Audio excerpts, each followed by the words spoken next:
Okay, so you've gotten a taste of BTS from the video I showed you last time, but now we are going to learn a little bit more about them. This video is by XCeleste. I actually know this person.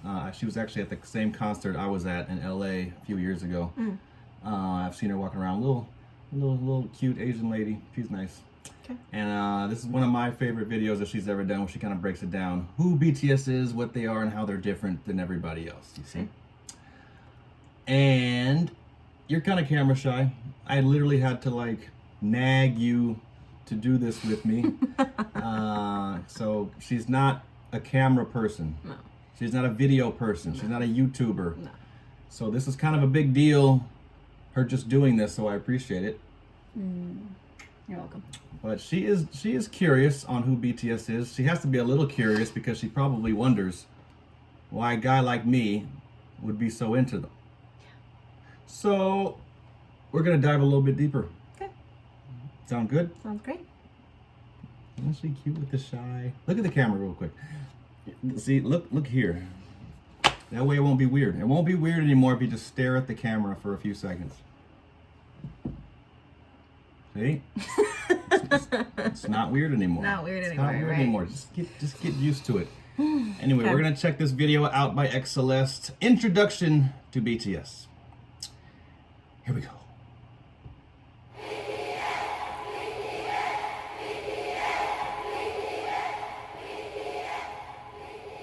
How many of you have heard of BTS? Who is BTS and why are they so popular?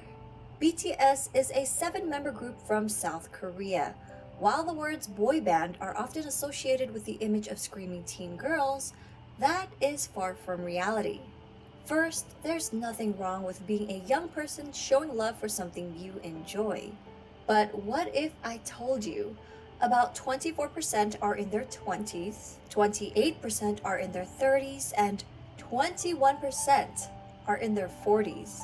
Take a closer look at this age and gender demographic for BTS's 2020 Map of the Soul ticket sales.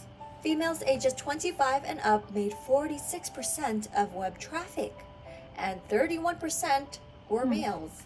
BTS's fans, named ARMY, will often tell you BTS is not your typical boy band. And why? To get a better understanding, let us go back to the beginning. BTS was created by Big Hit Entertainment, whose mission statement is music and artists for healing. The company, and namely their CEO, Bang Si-hyuk, wanted BTS to be sincere and genuine figures that people could easily relate to and grow with. Not immaculate idols groomed amid studio culture, but real boys who shared their authentic personalities and talents with the world. Which is why BTS stands for 방탄소년단, Korean for Bulletproof Boy Scouts. 방탄 meaning to be resistant to bullets, so it means to block out stereotypes, criticisms, and expectations that are aimed at adolescents like bullets, to preserve the value and ideals of today's adolescents. In 2017, BTS rebranded their name and logo representing their growth and maturity, extending the meaning to beyond the scene. The new door-inspired logo symbolizes youth who don't settle for their current reality and instead open the door and go forward to achieve growth.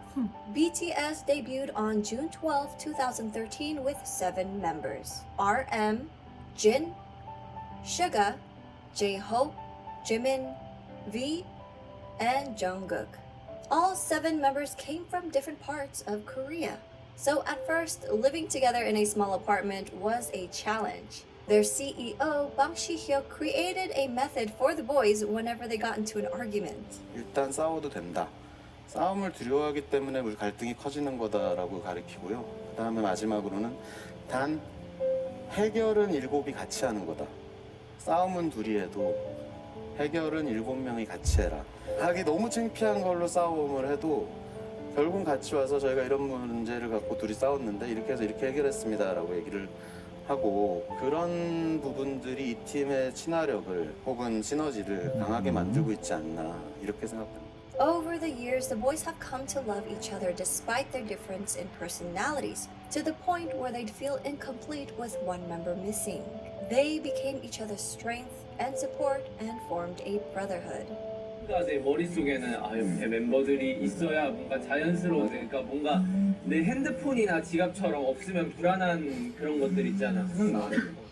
그죠. 소중하다 못해 없으면 안 될 사람들이긴 하죠.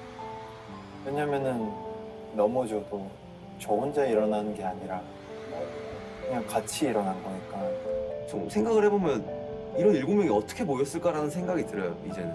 네. 오래 지냈다고 해서 될 문제는 아니에요. 어떻게 보면은 운명인 것 같아요. 네.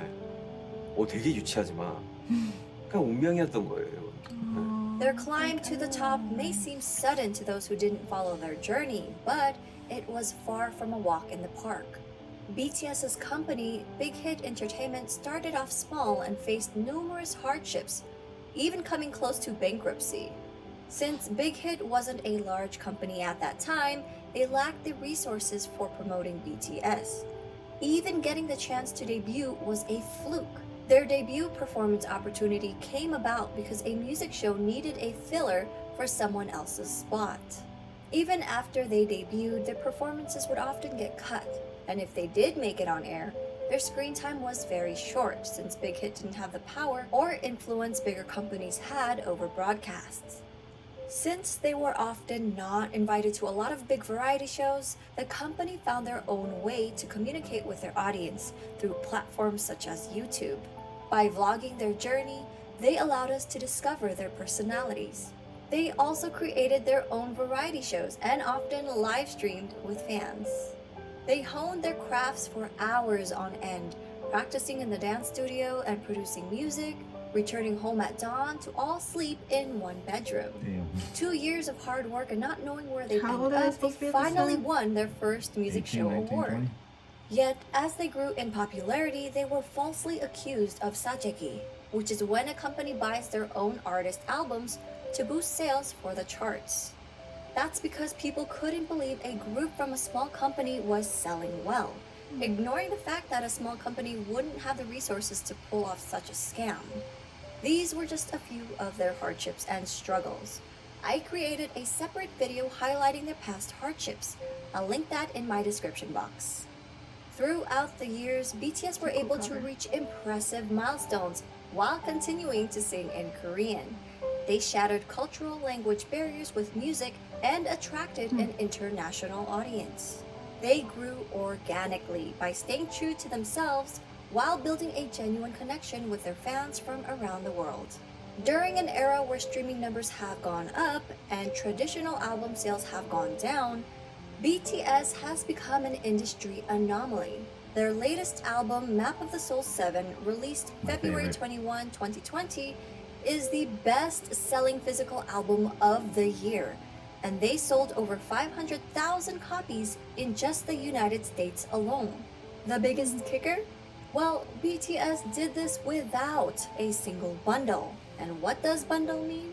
Artists would bundle merchandise or concert tickets with the album's sales.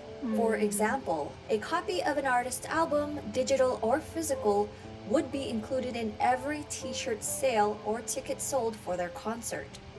These sales would count towards charting numbers and become an industry-wide tactic in the US to help boost sales figures and in effect climb up the Billboard charts. In a 2019 New York Times article, they said about half the 39 titles that topped the charts last year were sold as part of ticket or merchandise bundles. Without the help of bundles and driven by the power of ARMYs alone, BTS were able to beat a lot of historic records, such as Michael Jackson's 36-year record and the Beatles' 22-year record. While these musical acts are famous around the world, Suga has said it's a great honor to be called the Beatles of the 21st century. At the same time, it's a bit pressuring kind of to be are. called that. We are BTS. We want to be the BTS of the 21st century. The members themselves have always been involved in their music and engaged with their fans, even before they officially debuted. From their debut album, Too Cool for School, in 2013 to their most recent Map of the Soul 7, All 7 members have contributed as either writers and or producers on every album.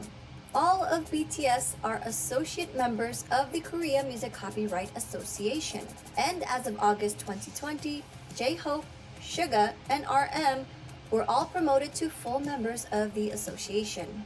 They even create music that's released for free on SoundCloud as gifts to their fans. Much of their work touches on subjects like mental health, youth and female empowerment, child abuse, cyberbullying, self-love and development, and socio-economic injustices. Much of their work is also inspired by past writers and thinkers. Their latest series, Map of the Soul, incorporates psychological concepts by Swiss psychiatrist Carl Jung. Yeah. BTS is not afraid to use their platform to amplify underrepresented voices and issues, taking numerous risks with their career while receiving backlash from people in power. BTS are also as charitable as they are talented. Throughout the years, members have been donating individually and as a group. BTS rarely publicize donations, so fans often find out about them if media organizations uncover the details. One of BTS's few public announcements was in November 2017 for their Love Myself campaign. They partnered with UNICEF to create a campaign aimed at protecting children and teenagers from around the world, with the hope of making the world a better place through music. BTS and their company, Big Hit Entertainment, pledged 500 million Korean won and donated 3% of the income from the sales of physical albums of the Love Yourself series, along with 6 other fundraising initiatives, including the Love Myself merchandise, where 100% of its proceeds were pledged to the cause. The Love Yourself series, which contained 3 albums total, sold over That was a great album, by the way. 7 million One of my copies favorites. worldwide. On September 24, 2018, BTS was invited to deliver a speech about the Love Myself campaign at the United Nations General Assembly. On January 15, 2020, Formula E announced their partnership with BTS to help combat climate change. On June 3, 2020, BTS tweeted their support for Black Lives Matter. A few days later, Variety reported that BTS and Big Hit Entertainment had donated $1 million to support the Black Lives They were Matter busy in movement. 2020. When Yeah. armies got wind of the news, they matched their $1 million donation That's crazy. in one day. Now, these are just a couple of their acts of charity. With their socially conscious music, BTS created a new fandom culture that brings together fans from different national and racial identities.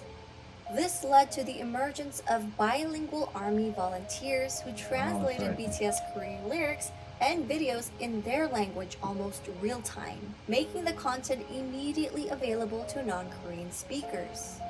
We may all speak different languages, but their music and their message connected people from around the world with different ethnicities, background, gender, and age. BTS has also expressed their love and respect for ARMY countless of times, such as always mentioning them first during speeches, responding to fans on their social media app Weverse, showing their appreciation for ARMY projects, halting rehearsals for the Muslim prayers in Saudi Arabia. The youngest member, Jungkook, even got the fandom name tattooed on his hand. Together with ARMY, they grew as individuals and as artists. 저는 굳이 영향력을 주는 거창한 것을 안 원하고 그냥 저희를 보는 분들이 행복하고 웃을 수 있다면 그걸로 팬이란 게 진짜 뭘까 막 이런 생각을 가끔 많이 하거든요. 결국 그 사람들 때문에 저희가 무대에 서는 거라서 그 봐주는 사람들을 위해서 노래를 하고 무대를 하는 거기 때문에 결국 우리는 그 사람들한테 진짜 감사해야 되고 무대 하나하나에 최선을 다해야 되고. 간단하게 얘기해서는 가수를 하고 있는 어떤 제일 중요한 이유인 것 같아요. 저는 뭐 방송 활동도 물론 쉽지 않지만 진짜 콘서트는 그냥 제가 이 방탄소년단을 하고 있는 이유가 맞는 것 같아요. So they've been doing this for over 10 years now. 참 다행히도 내가 원래 하고 싶었던 메시지 하고 싶었던 음악들을 하고 있어서 참 다행이라고 생각을 해요. 그렇기 때문에 되게 그렇게 살고 있는 것 같아요. 긍정적인 에너지를 줬어. 일단 이 일을 좋아하는 거. And I'll tell you what I think 일을 happened 사랑하고 along 좋아하는 the way. 게 It has been a journey in the last 10 years, but I'll tell you what I think happened, 왜냐면 이 일을 which made them get on this very spiritual 실증이라고 and 하면은 noble 무대 journey. 위에서도 나타나기 때문에 이 일을 굉장히 사랑하기 때문에 내가 무대 위에서 퍼포먼스를 할 수 있고 노래를 할 수 있는 거예요. 계속 와서 응원해주는 모습, 그리고 이렇게 저희를 진심으로 좋아해주는 그런 표정들, 힘들 때 그런 표정들이 저에게 더 힘을 주는 것 같아서 저희를 알아봐 주신 여러분들이라면 여러분의 꿈이 아니더라도 여러분의 삶, 여러분의 인생에 언젠가 저희의 존재가, 저희의 음악이, 저희의 무대가, 저희의 사진, 영상이 여러분한테 아주 조금이라도 아픔이 100이라면 그 100을 99, 98, 97로 만들어줄 수 있다면 그걸로 저희의 존재의 가치는 충분합니다. 정말 사랑합니다. Their love for ARMY has also helped them decide on re-signing another 7-year contract with Big Hit Entertainment. They mentioned doing it for their fans and not for money. So while people often discredit BTS's talent, likening their popularity to superficial aspects that come with the image of a boy band, it is their development of personalities and sincerity towards their art and their fans that made their fandom the size and reach that it has become. I hope people will come to realize that BTS is more than just their singing and their dancing skills. They're not just performers, but artists who have healed and inspired millions of people around the world. For a deeper dive into BTS, please refer to these websites, apps, and ARMY accounts to stay updated. We're also working on more video projects It was and interesting a that they website, so compared- stay tuned. Well, anytime there's a large artist, everyone always wants to compare them to Michael Jackson. That's like, that happens with Taylor Swift, with Beyonce, with whatever. This is honestly the first group or artist I feel like has a fair shot for a comparison, just because they are worldwide. Michael Jackson's the only other artist that I can think of that, other than the Beatles maybe, but even the Beatles weren't as worldwide as Michael Jackson was. So I feel like I was already comparing the two in my mind, which you shouldn't necessarily do, but the fact that they even beat Yeah, his well, records. usually when they talk about Michael Jackson, it's in reference to some kind of record that he set. Right. But the Beatles comparison, I think, is more apt because just like the Beatles in the 60s, they came out of nowhere. Right. Like, all of a sudden, who are these Korean guys that are doing so well? Or, like, the Beatles in the 60s, like, who are these British guys that came out of nowhere making all these incredible songs? Well, when I compare him to Michael Jackson, I was more so thinking of the fan base, not even a record being set, but just, you know, Michael Jackson would travel the world, and especially for the time that was a crazy thought, you know, of going from country to country singing your songs. Yeah. And some countries didn't even understand what he was singing. That's And true. it's the same. Oh, yeah. It's the same thing. Like, they're coming to America, and half the people at the concert probably don't understand a word. That's that true. Yeah, music can be a universal language, Yeah. and so that I definitely agree with that. Now, I will say, what, in my opinion, you guys watching can let me know your opinion, but I think when they first started as teenagers, they were just excited to be in a group and do music and maybe be a little popular and famous. Well, yeah. I think that was the initial intention. Sure. But then as they kind of developed and they started to grow and really started to gain a fan base, I think they must have realized something along the way. That this can be more than just music. This can be where we touch people's lives, we can inspire people, we can change the world for the better. You see the kind of things that they donate to and the music that I think it must have clicked somewhere where, you know, we started off as just maybe wanting to do maybe have some fun making music in the beginning. And then something must have clicked where, you know, we could possibly change the world and touch people around the world. How about we do something on a bigger, more spiritual scale? And I think that's kind of what they've been doing ever since. Well, and I think too, with anything, as fast as you rise, you could fall just as quick, right? Yeah. So I think you've seen example after example after example of famous people, not only people, but groups where they gain this popularity and then all of a sudden they disappear, or something happens, and then that's that. And I think they're not necessarily playing it away, but they're going about it in a way where they're being responsible, and they're not letting it get to their heads, maybe. Yeah, that's a great point, because I remember when I was getting to them kind of the stage you are, I was like, okay, let me hear some of the cool beats that these Korean guys are doing. But then I learned that they don't act like your typical like rock stars or celebrities. They don't talk like it, they don't act like it. You would never know that they're rich and famous by the way they do little things. They're extremely humble. And I'm like, how come they don't have the ego of like a lot of American artists that we see? How come they don't stunt on everybody? How come, you know, they talk like regular people? And I think it has something to do with like last time you showed me different projects that Jimin was working on, and I even made the comment of I've never seen an artist have such a wide variety of things that they're able to do. And so the fact that their company wants them to delve into their own individual, that doesn't make them maybe go so much into their head. You know, they're free to do what they want, pretty much. Yeah, I think I have to give credit to the CEO, that guy. I think he created a culture of being real and not chasing dollars all the time, and saying and keeping some perspective. I think he did a great job creating that culture of don't just sell out, because that's how you mentioned why people burn out and disappear. Because if you just do it for the money, you're gonna burn out. But if you do it for the love or something bigger, like some kind of connection, have a real purpose, then that will continue to, and it'll motivate you to keep going and continuing, you know, the journey. So I think he created a great culture for BTS. And this is when I started paying more attention. I was like, there's something about these guys. They're on a mission, they're on some kind of spiritual mission. I'm starting to see that more, and they're doing something bigger than just music. Let me see where they're going. And that's kind of how I started just following what they do. I mean, yeah, I'm definitely more interested. I mean, you only know what you're being shown, right? And this isn't something that I've ever been around or familiar with, so thank you for showing me. Well, thank you for watching with me. And see, being on camera is not so bad. Everybody was asking about you, like, when is your girlfriend going to be on the next video? You should have her watch an introduction guide to BTS. So here she is. She's getting more comfortable with the camera. See, it's not so bad. It's okay. It's okay. Thank you. See you next time, guys.